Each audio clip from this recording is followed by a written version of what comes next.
5, 4, 3, 2, 1. Main engine start and liftoff of the Delta II rocket with the MAP spacecraft, exploring the past and future of our universe. Guidance system has started. Pitch program is in. Roll program is in.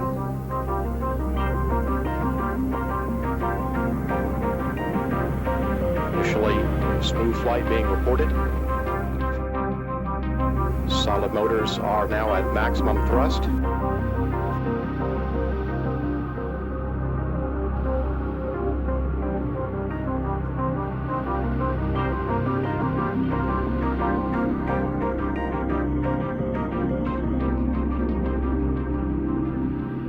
Space, the final frontier, or so we are told. Yet recent discoveries by scientists are leading us to some startling conclusions. Even more surprising is that early humans seem to have been aware of this fact. I'm Andrew Collins. Come with us now as we explore one of the greatest discoveries of our time, the Cygnus mystery.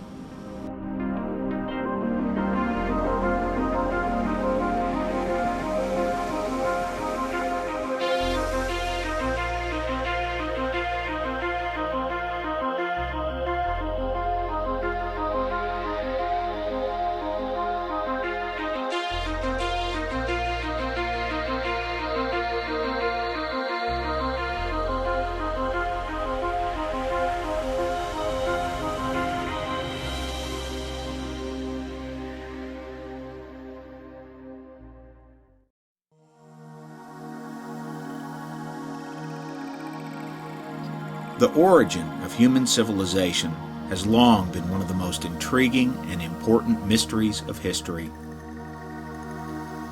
Science writer Andrew Collins has identified the earliest traces of civilization near Lake Van in southeastern Turkey, dated to 7,000 to 10,000 years ago. This enigmatic group of people, known as the Nephilim, are explained in the Bible as the offspring of the legendary Watchers and mortal women.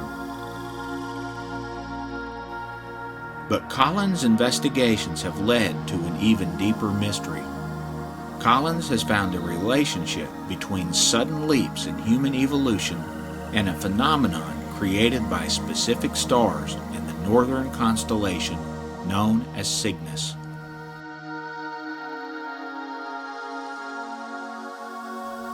The first clues that led to this startling discovery were found in Turkey at the oldest and most mysterious ruins ever uncovered. The Cygnus mystery began for me when in 2004 I visited Göbekli Tepe, which is being billed as the oldest temple anywhere in the world. Constructed around 9500 BC, that's several thousand years before either the Great Pyramid or Stonehenge. It consists of a series of subsurface buildings that had roofs that were held up by T-shaped stone pillars that were beautifully carved with different animals.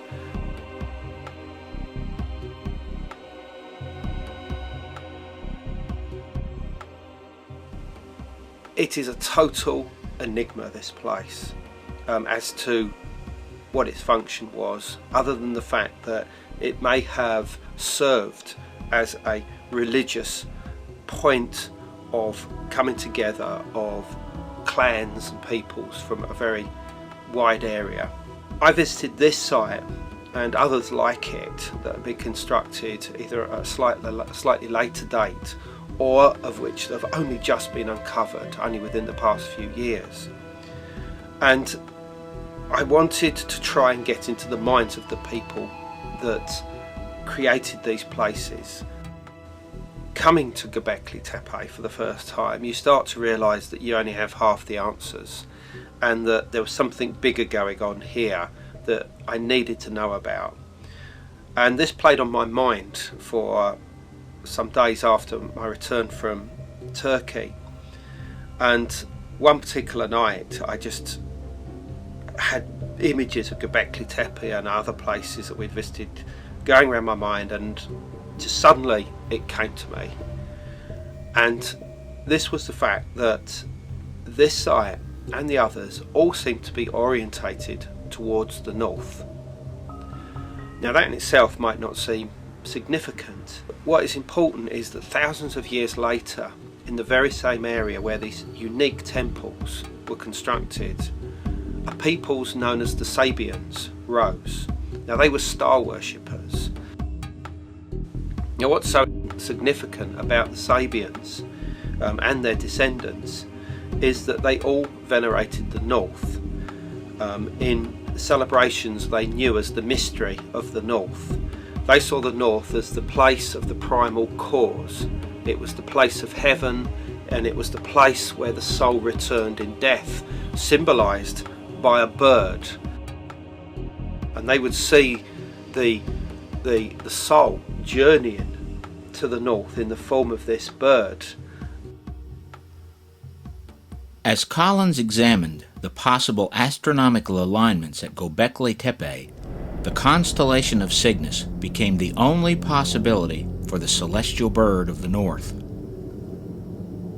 Cygnus is comprised of a host of stars, including Deneb. Deneb is seen in the heart of the Milky Way near the area known as the Great Rift, which is a dark split in the Milky Way nearly devoid of stars. Earth lies near the outer rim of our galaxy, and the Milky Way represents our nighttime view deep into the center of our own spiral galaxy.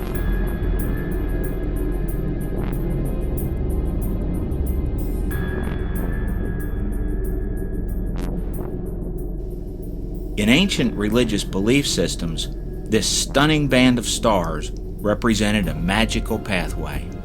For them, it was universally seen as a road or river to the stars, and more specifically to the sky world, to heaven, to the afterlife.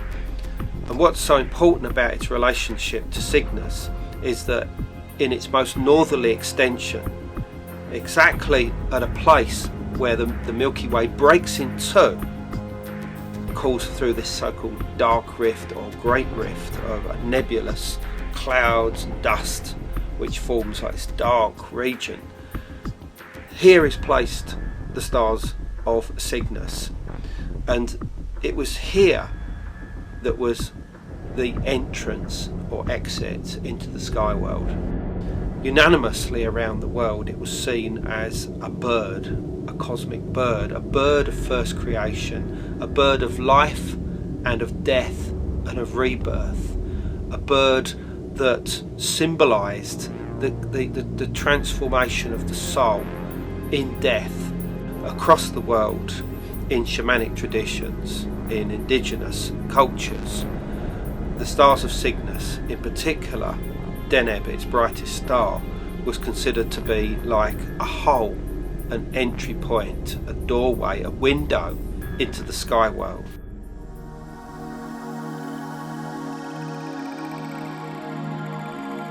The area of science that investigates the astronomical alignments of archaeological structures is called archaeoastronomy.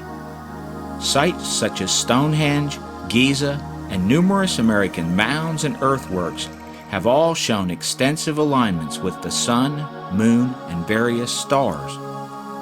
If Collins' idea that Cygnus was the soul's portal into the sky world is correct, then other ancient religious sites should show alignments to Cygnus. A host of archaeoastronomers have found that many ancient ruins do, in fact, align to the specific stars of Cygnus. And Collins' own investigations have confirmed that dozens of sacred ancient sites were built to align with Cygnus. In Great Britain, a large number of megalithic or prehistoric sites are actually aligned in some way to Cygnus. For instance, Avebury, which is Britain's largest stone circle in the southern part of the country,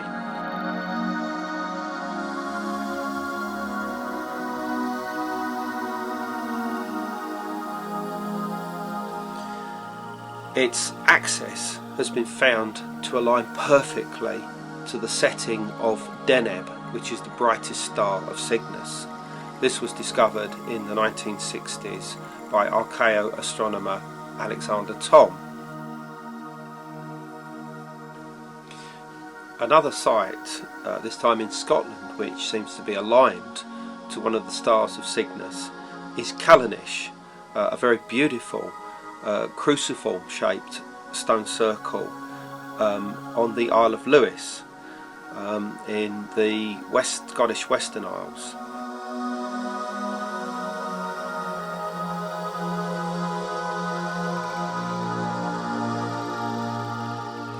And this is very subtly aligned to the rising of the star Sadir, which is the centre star in the middle of the constellation of Cygnus. And to try and understand why the builders of Callanish might have aligned this huge site towards that star itself creates the idea that Cygnus must have had a very special place in the minds of our most distant ancestors. Now, Callanish dates to around 3000 BC, to which this alignment refers. What is arguably the most impressive and well-known prehistoric monument in Ireland is the Newgrange Passage grave, around which is a stone circle that is almost identical in size to the two inner circles of Avebury. And what is so interesting about Newgrange is that it has been found to be an exact representation, as found within its inner chambers, of the position of the stars of Cygnus, and its entrance, although orientated towards the incoming light of the sun at midwinter, just after sunrise, if you extend that line a matter of several miles, you'll come within the same ritualistic landscape to another passage grave known as Four Knocks. And this also has an interior passage which is orientated, but this one is orientated far too north for it to be associated with the sun. And when the Earth Mystery researcher Anthony Murphy looked into this subject, he found that it was aligned perfectly to the rising of Deneb, the brightest star of Cygnus. And what's so interesting here is that Newgrange and the landscape around it is integrally connected with legends associated with swans and swan maidens, and figures people turning into swans. Another site that is aligned to Deneb, the brightest star of Cygnus, in southern Britain, is Wayland Smithy Longbarrow, which is located just a few miles away from Avebury. Wayland Smithy dates to around 3700 BC. It is named after Wayland, who is the divine smith in Germanic and Norse tradition. He obtains astral flight in the main legend associated with him by adorning the feathers of the wings and feathers of a swan. Professor John North determined that Wayland Smithy's northern alignment in 4000 BC was to the setting of Cygnus' brightest star, Deneb. But Collins' investigations into the mythology of the swan as a carrier of souls went far beyond archaeological sites in the United Kingdom. He found that ancient Hindu temples mirrored the belief that the northern sky was the abode of heaven, and that swans, as a representation of Cygnus, were associated with creation and the transport of souls. Collins also discovered that in Chinese astronomy, Cygnus was apparently seen as the heart of the ultimate junction of the Milky Way. It was the origin and destination point of all souls. The dating of this Chinese astronomical belief goes back to 16,000 BC, a time when Deneb was itself the pole star.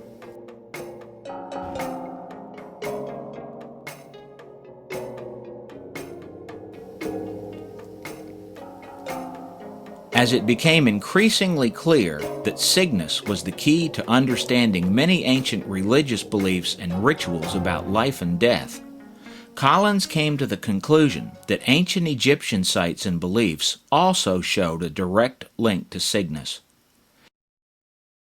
We find that in ancient Egypt, the constellation of Cygnus was very important. It was primarily the sacred falcon in the sky, which went under various names of Horus or Sokar, and that this was reflected on the ground in the region of the Giza Plateau, where the Great Pyramid and its two other companions were found. You can actually overlay the stars of Cygnus, or the principal stars, over the three pyramids exactly, absolutely perfectly. If you take a line from the position of the three pyramids towards the northeastern horizon, we find that Deneb, the brightest star of Cygnus, rises up perfectly from the position of Egypt's very ancient cult centre of Heliopolis, which was associated with death and rebirth through its image of the phoenix, the bird of rebirth that was seen to rise up. What is also significant is that the orientation of the three pyramids, if extended towards the northwestern horizon, we find that the stars of Cygnus set precisely in alignment with those three pyramids.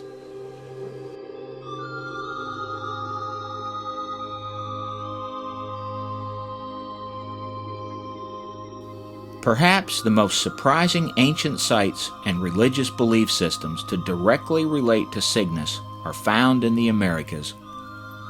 Indigenous cultures in South, Central, and North America all showed a distinctive pattern showing that Cygnus and its special position in the Milky Way was seen as a spirit path leading to heaven.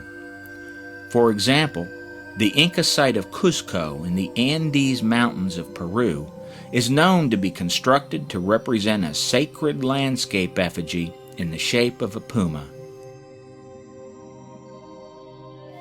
Sacsayhuaman, the hilltop fortress at Cuzco, represents the head of the puma with massive blocks of stone along its northernmost walls forming the cat's teeth.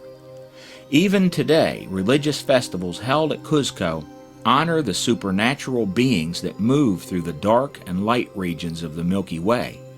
But the constellation represented by the Inca puma was a mystery until quite recently.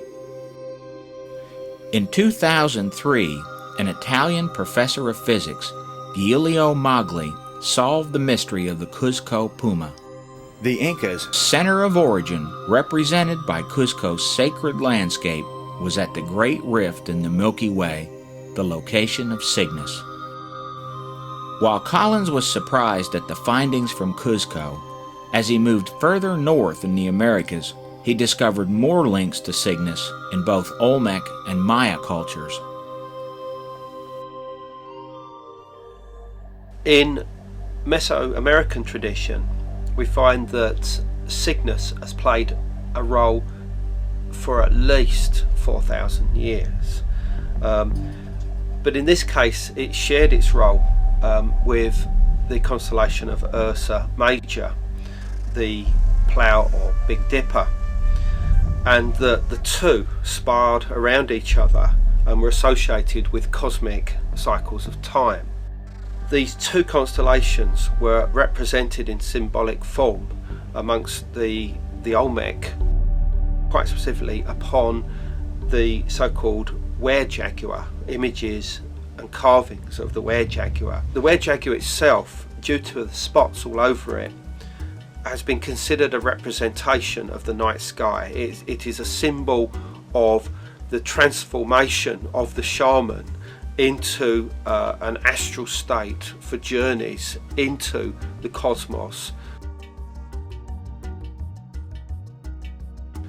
La Venta, which is one of the primary sites of the Olmec, reflects this influence of Cygnus and Ursa Major.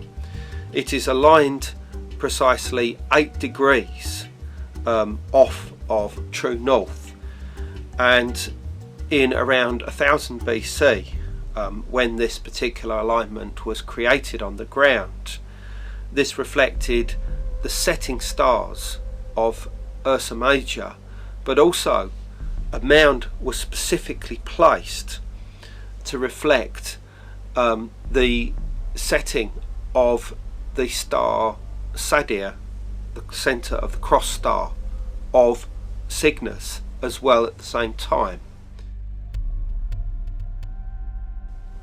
In Mayan tradition, Cygnus played a slightly different role.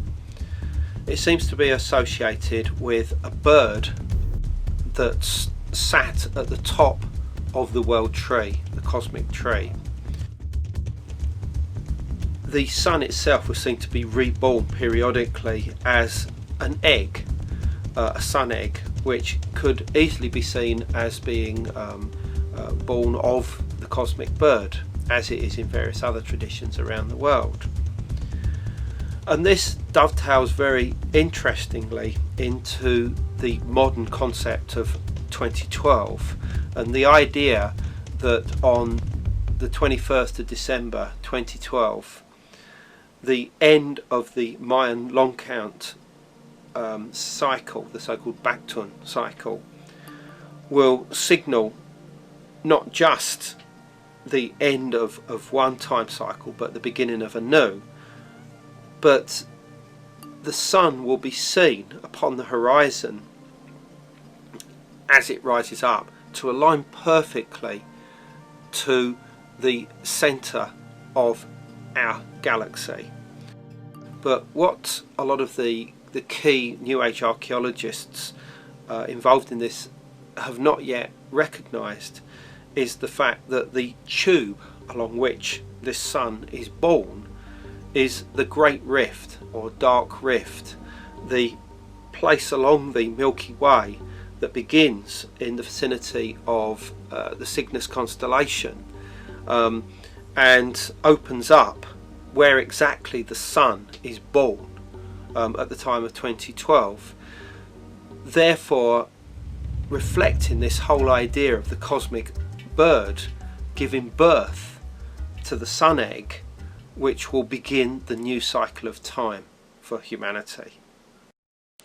I came to realise the importance of Native American traditions to the Cygnus mystery by the fact that if Cygnus had been so important to our Paleolithic ancestors in the ancient world, then presumably it would have been carried onto the American continent as well and be preserved amongst Amerindian mythology and cosmology, and maybe even within the alignments of their sites. So I started to focus on one of the most ancient of the cultures of North America, who are the Hopewell. And what we find is that firstly they were the creators of a number of effigy mounds, which included those of birds.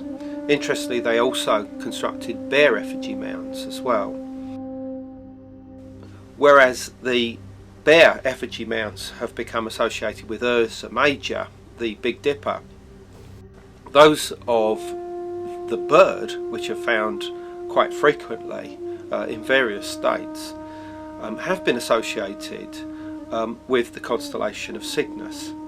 Now this is quite intriguing because one of the most prominent bird effigy mounds can be found in the centre of a huge circular earthwork of Great Circle, or the fairgrounds, in Newark, Ohio. And here, right in the centre of it, is so-called Eagle Mound. And this is roughly or abstractly shaped like a bird or a bird's foot, and is orientated specifically towards the only exit of the circular earthwork, and that is roughly towards the midsummer sunrise. Now this is intriguing in itself, and upon visiting there in 2004, I wondered whether it was possible that the Hopewell peoples that constructed this place, approximately 100 BC, may have seen the eagle as in some way a psychopomp, a carrier of souls, through the point of exit up into the heavens. And it made me wonder whether it was possible that the Milky Way may have been seen through this same gap. I found that just 2 hours before sunrise on the summer solstice, the Milky Way would have been perpendicular, rising perfectly up from the position of this exit at Great Circle up into the sky, where directly above just in the northern heavens the stars of Cygnus would have been seen. To me this was all beyond coincidence, and to me Eagle Mound at the centre of Great Circle was unquestionably a representation of the Cygnus constellation, and reflected the whole belief among the early Native American peoples in the transmigration of the soul in a bird via the Milky Way to the stars of Cygnus.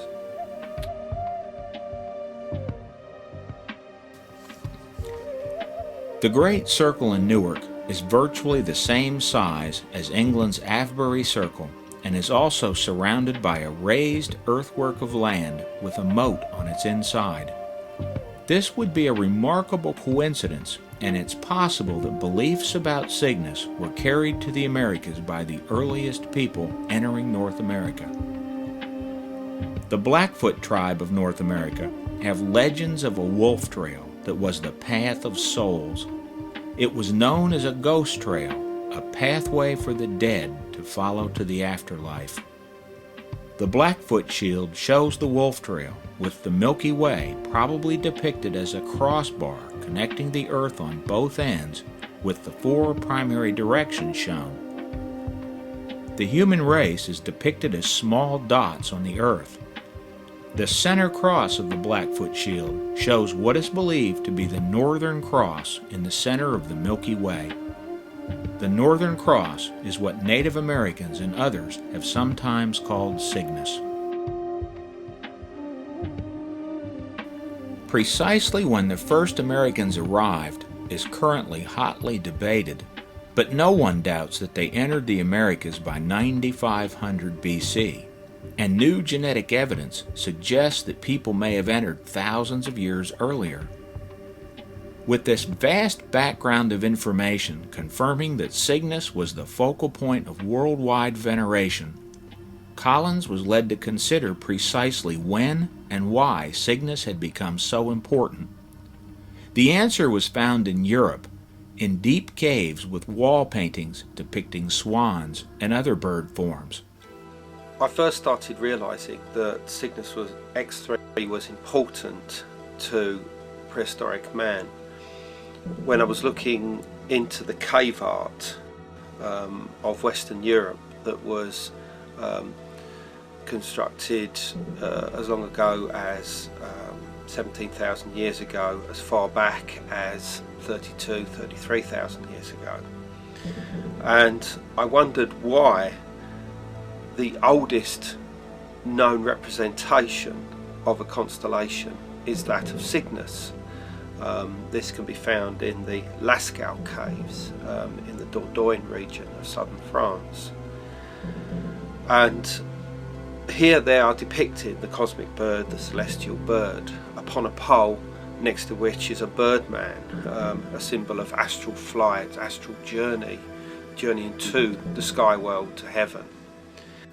With Cygnus serving as the North Pole star in 17,000 BC, Collins came to believe that this was one reason why the constellation of the bird was seen as important to the ancients. But it didn't seem to explain why Cygnus was important to the ancients as long ago as 30,000 years, or why it retained its importance after it ceased to be the pole star. The sudden emergence of fantastic cave art 17,000 and 30,000 years ago was a profound advance in humanity. Clearly, something had changed, and Collins suspected that a sudden evolutionary leap had occurred in human DNA. The source of the genetic mutation that produced the evolutionary leap was apparently due to Cygnus. So I started to look into the importance of deep caves, and it was then that I found that these caves, which are often hundreds of yards deep, penetrating very deeply into the ground itself, seem to have been the most sacred places to them. They seem to be going there for a reason, and this obviously was associated in some way with the achievement of altered states of consciousness, and in this state they would feel that they could journey back to the place of cosmic life and death. And so I tried to find out whether caves themselves had any kind of special property, and it was then that I realised that the only form of cosmic ray that actually reaches inside such deep caves were coming from a single source in the night sky, and this was Cygnus X3. In the 1980s, underground particle detectors located at several spots around the world simultaneously recorded an unexpected and important discovery. Cosmic rays were found to be penetrating over 1,000 feet of solid rock above the underground facilities. This was thought to be impossible, but equipment repeatedly picked up a unique signal from the decaying cosmic particles. The source was soon identified. It was Cygnus X3, a binary star system located in the Cygnus constellation, and the unique cosmic particles were dubbed Cygnets, meaning children of the swan.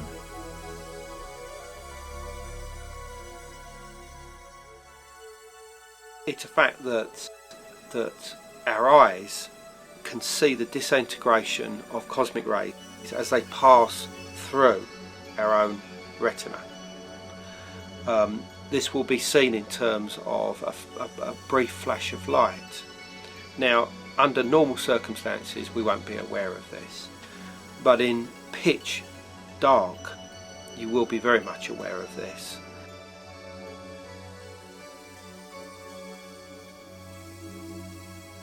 Collins theorizes that ancient shaman entering the dark world of the caves often took hallucinogenic mushrooms and watched as the decaying cosmic particles from Cygnus created fantastic flashes of light.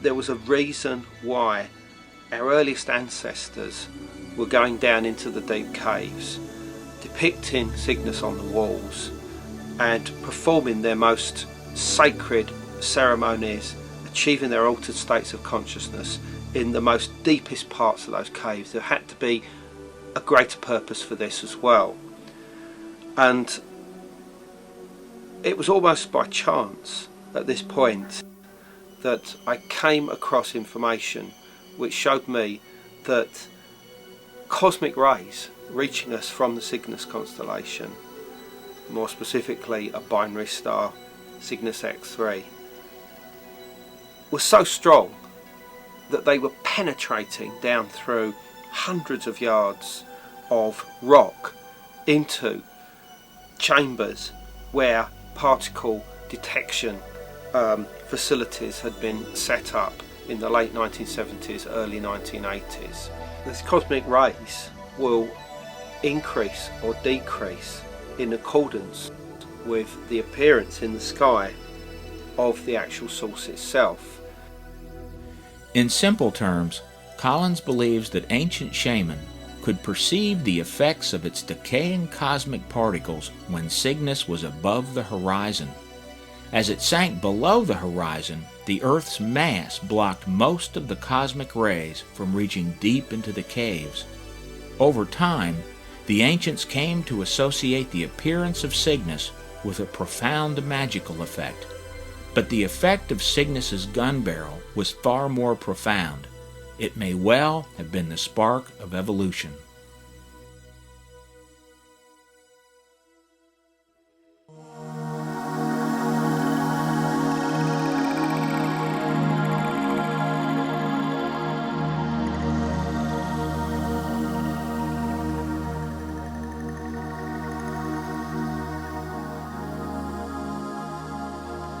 Binary systems like Cygnus X3 are made up of two specific components. One of them is a very large star, which is known as a Wolf-Raynaud star,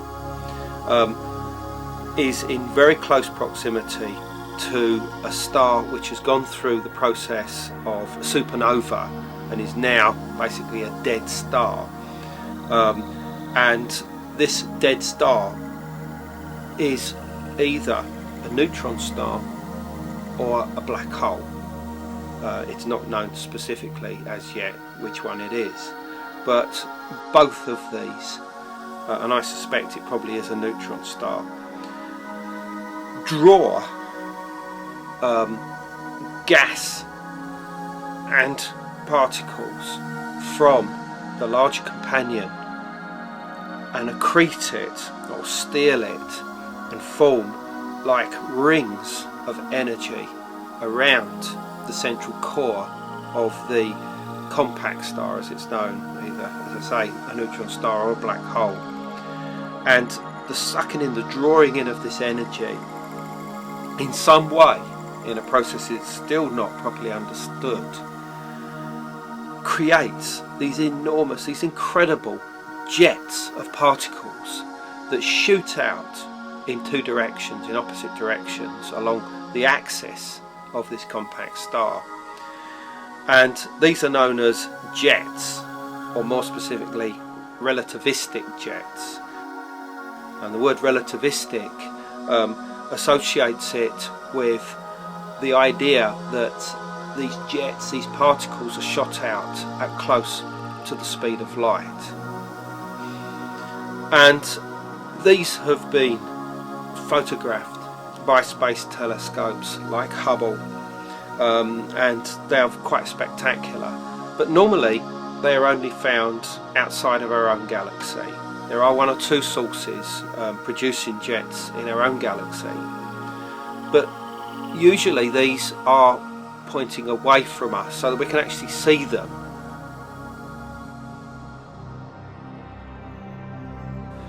What's important about Cygnus X3 is that it's inside our own galaxy. It's only 30,000 light years away, which, although sounds like a long way away, is actually relatively close in astronomical terms. And one of its jets is pointing directly towards the Earth. These jets were like a cosmic gun barrel blasting the Earth with cosmic rays in a manner that apparently has been going on for anything up to 700,000 years. Human DNA is altered in several naturalistic ways, including by radiation, exposure to chemicals, and natural flaws in DNA replication. Specific genes can be literally turned on and off like a light switch. Amino acids can be replaced by other amino acids, and portions of DNA can be expanded or deleted. It's completely accepted in science that cosmic rays can and do alter DNA. Since Cygnus is the source of the most powerful cosmic rays hitting Earth, it's likely that it has been responsible for altering DNA for thousands of years. And this is caused because these tiny particles of radiation will affect our genetics, will affect our DNA. Collins' speculations on Cygnus are supported by research showing a direct correlation between beryllium-10 levels recorded in ice cores from the Arctic with spurts in human development. Did the ancients know of these cosmic rays? Well, to begin to answer this question, we have to look at the levels of cosmic rays that have been recorded in Earth's history. And what we find is that during Paleolithic times, anywhere between say 40,000 years ago through to 14,000 years ago, there was an incredible increase in cosmic rays, twice the level that we are receiving today, with certain peaks around 40,000 years ago itself, and around 17,000 to 14,000 years ago. There are two peaks of activity. What's so interesting is that those peaks correspond to periods of great acceleration in human evolution.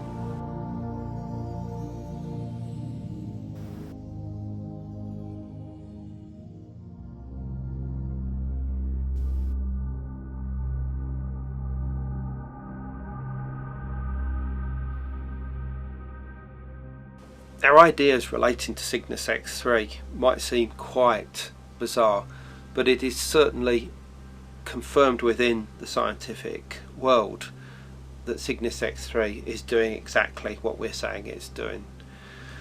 Quite recently, Mike McCulloch, a scientist from Harvard University who has worked with NASA and various space telescopes around the world, has confirmed that Cygnus X3 is the first recorded microblazer known in this galaxy, and that the Cygnus, the cosmic rays, which we know to have been raining down on this Earth possibly for hundreds of thousands of years, may well have been as a result of the jets, the particle jets produced by Cygnus X3 within its cosmic gun barrel.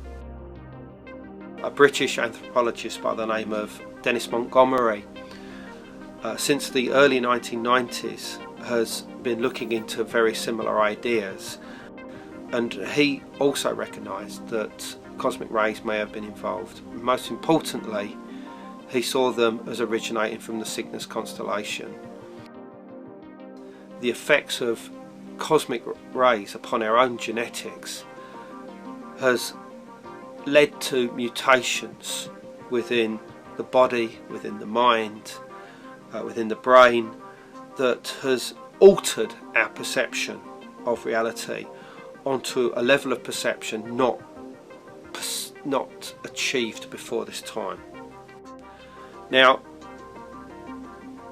the idea that cosmic rays may have affected us is something which might sound quite alien, quite strange, something that is almost either new age or mad in some people's minds, although it is a fact that as early as 1973, one of the world's most respected astronomers, Carl Sagan, predicted that cosmic rays would have affected human evolution in the past.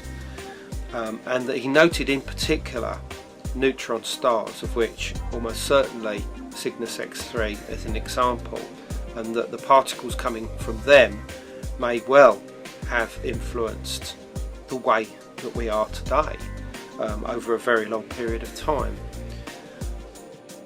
The Cygnus mystery is one explanation of human evolution, or certainly the acceleration in human evolution. Collins concedes that Cygnus is only one possible explanation for the sudden development in human civilization, but the correspondence between ancient cosmic ray levels and sudden evolutionary leaps in human technology and art are facts that strongly support his conclusions. If Collins is correct, he has solved some of the greatest mysteries of all time. The veneration of Cygnus in the remote past explains the enigmatic alignments of ancient religious sites.